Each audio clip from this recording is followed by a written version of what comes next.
Hi, and welcome to In Brandon. Today we're talking about the Western Manitoba Science Fair, and I'm here with Pat Boslaw and Trevor McGuire. Welcome. Thank you. Thanks. So why don't we just first introduce ourselves and let us know how you're involved with the Science Fair. Well, actually, I got involved with the Science Fair many years ago. I was a teacher in the Brandon School Division, and one of my colleagues walked down the hall and said, "You need to come and help." And I did, and I think that was over 30 years ago, well over 30. And it became a passion with me. I see untold amounts of value for students and their learning, and the more that we progress through the science fair and the more involvement with education, the more exciting it gets. So in doing helping with the science fair over all those years, I certainly have seen an involvement. So years and years ago there would maybe be 200 students that would arrive at the science fair, and now we've had as many as almost 700, and we hope to average out about 500. So Science Fair, why do I really enjoy being with Science Fair? Because of the value that it has for students.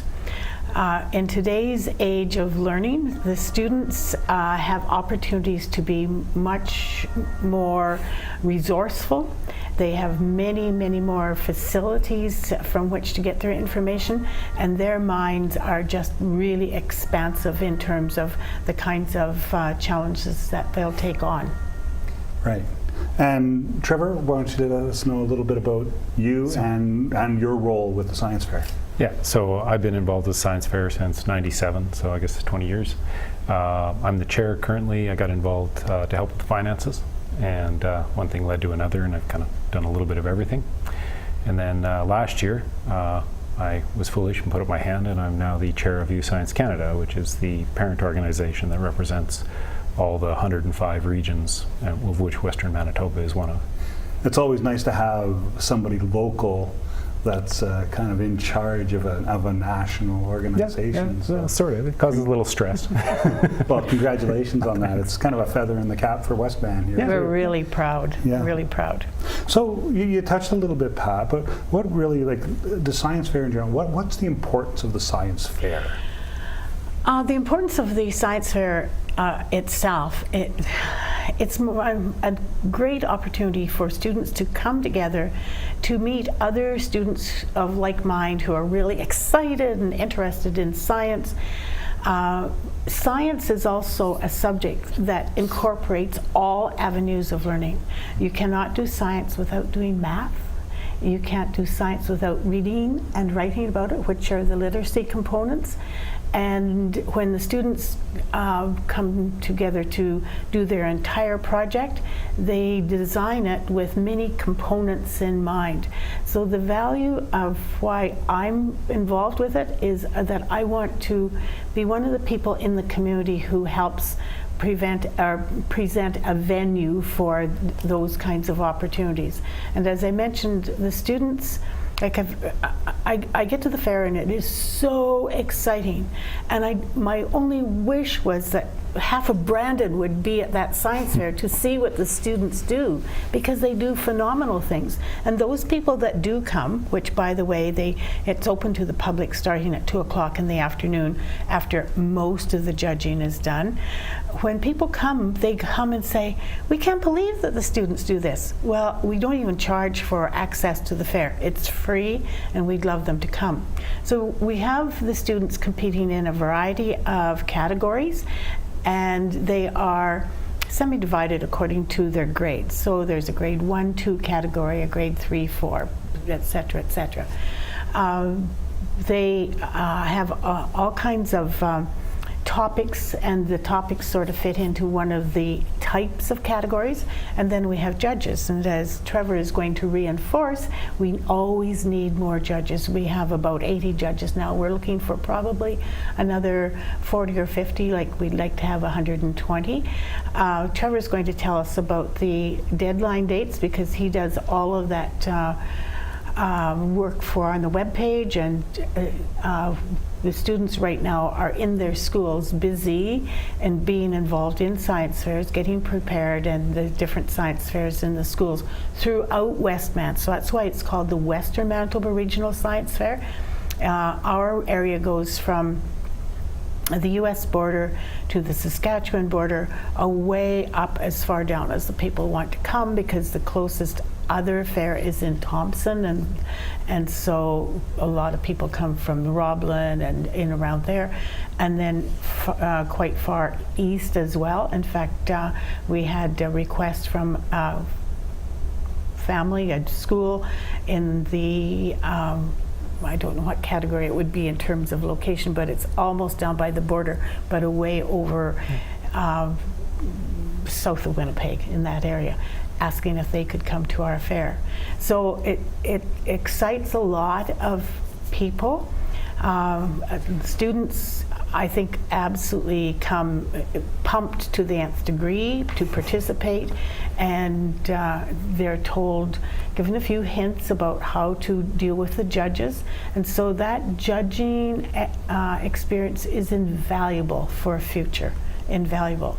So with all of those, the learning component, the preparing it, the presenting it, being judged, all of those are all learning experiences that you don't always have on a day-to-day situation. Right, that's kind of like where I was going to go next. I'm like, how important is it for like the individual student to actually be involved in something like this, for them to take away and what they gain by socially interacting with the other scientists and coming in? I think in answering that, we have many students who are professional science fair kids, and they just, they maybe started coming in grade 1 or 2, and they're there for the long run, and they are so pumped and so excited. Like, from personal experience, both of my kids were in science fair, and they wouldn't even be finished this year's science fair when they were already grabbing topics for the next year and starting to think how they were going to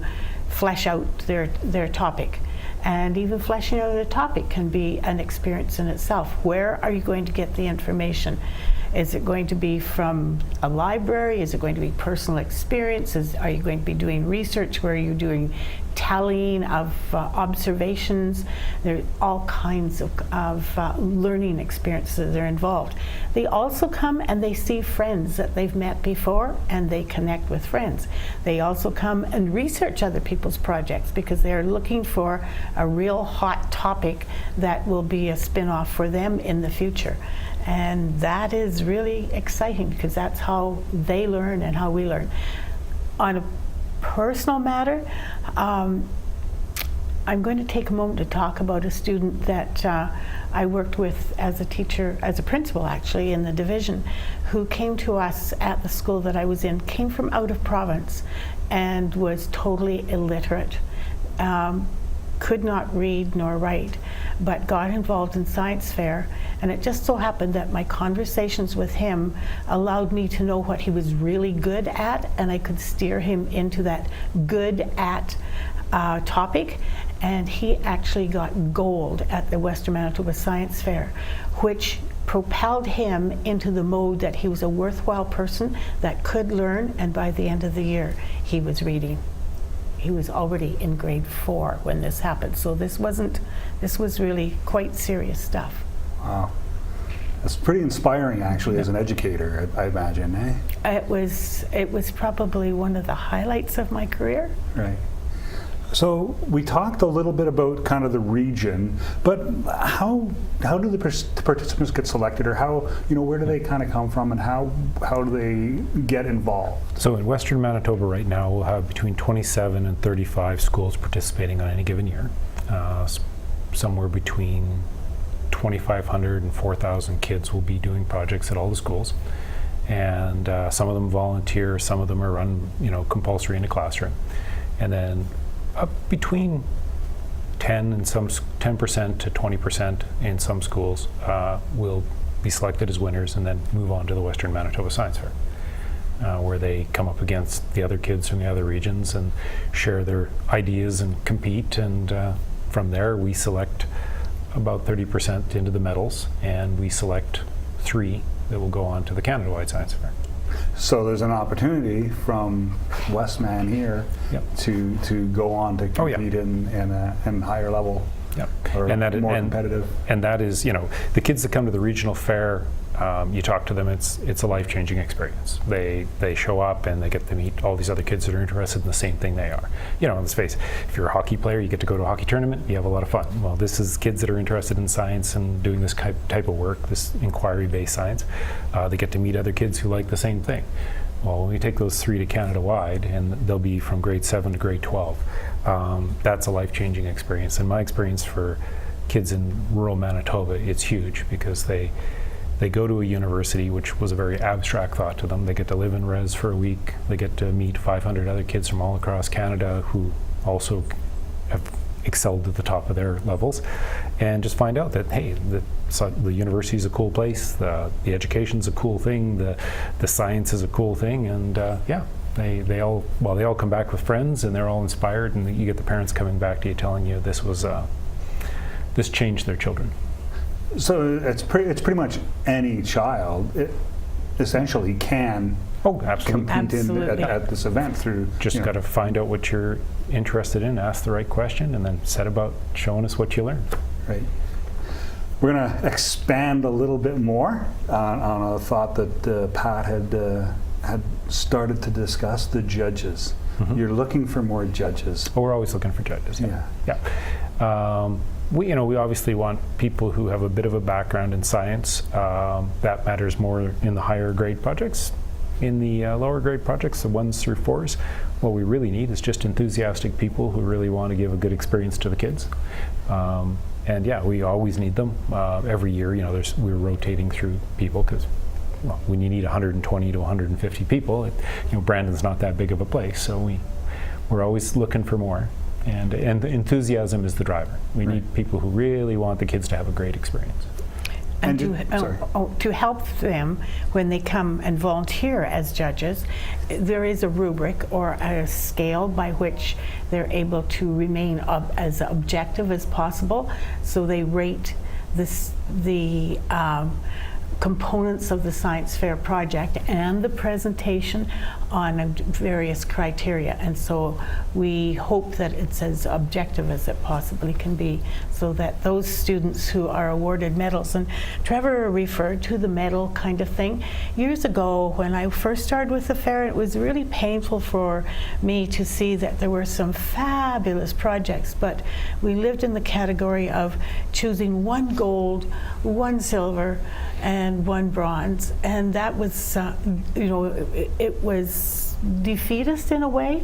So that has changed dramatically. So anyone who gets over a particular benchmark to here gets gold, and then the next 2 sets of results get silver, and the next get bronze. Not everybody yet gets a medal, because that sort of defeats the purpose in a way too, because they do want to represent excellence when they go back to school. That's another new life for them, that the students back at school get to see that they are skilled in a level that maybe they're not. And Trevor did an excellent example. Like, we've got lots of wonderful soccer players and wonderful hockey players, and they're sort of seen on a continuum throughout the season.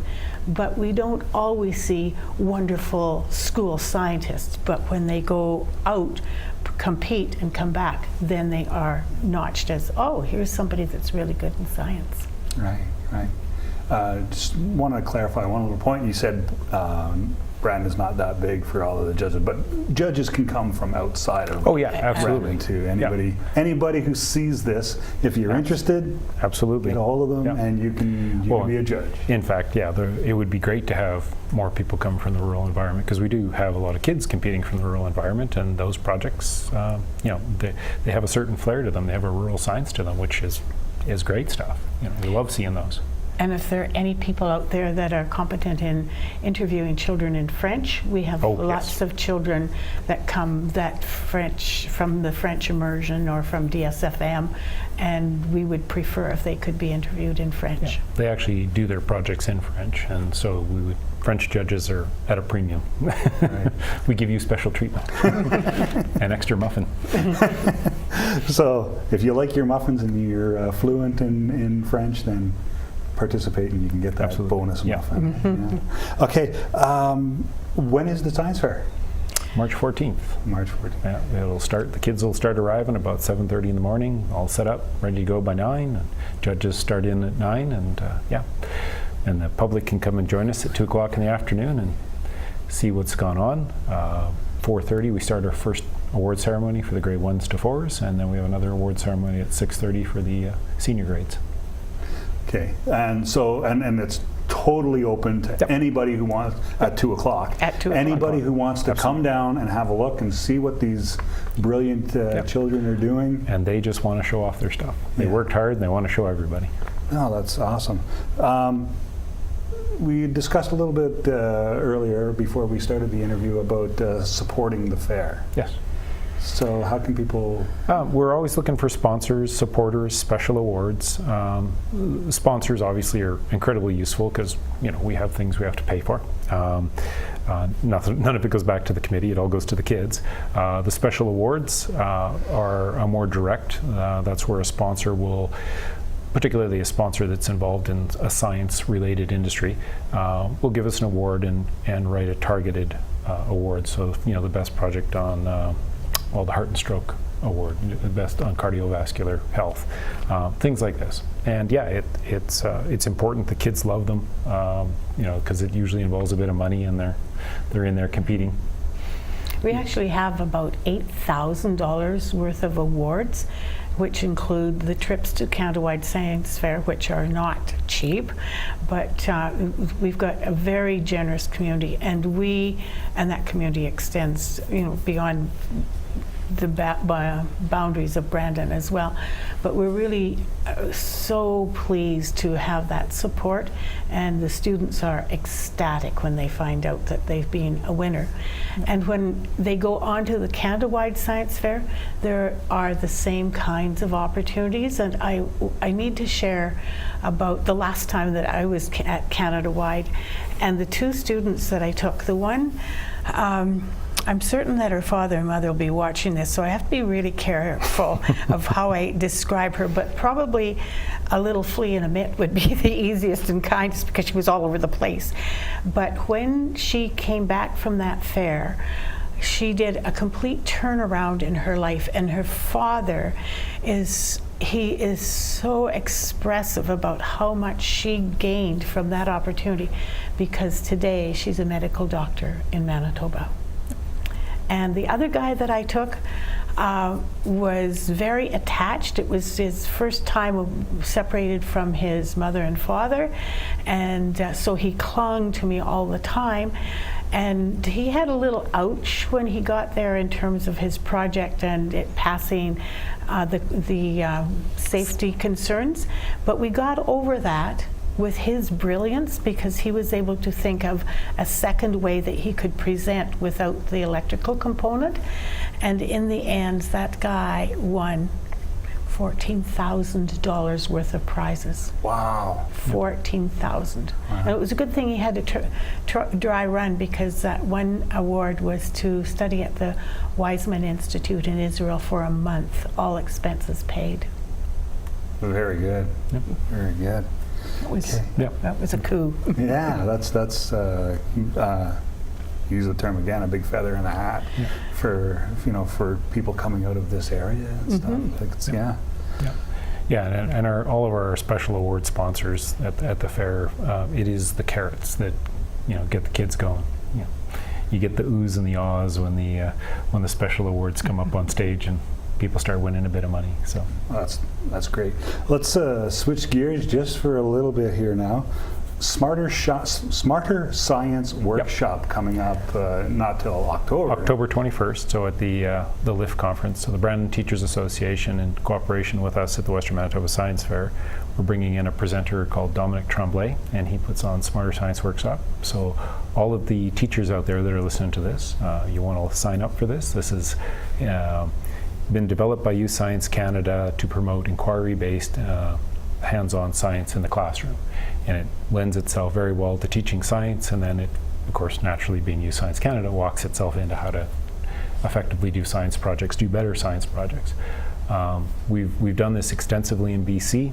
The BC Science Foundation implemented it, and their kids are winning nonstop to the point where at the International Science Fair in the US this year, I guess, the top 2 medals went towards BC kids. So we were presenting the best scientists in the world at that point.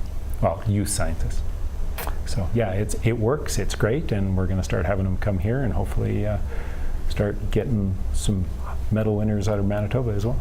Great, great. So again, the Western Manitoba Science Fair is when? March 14th. March 14th, and it all kicks off at 7:30ish in the morning. Yeah. With the kids arriving, and then 2 o'clock for the public viewing.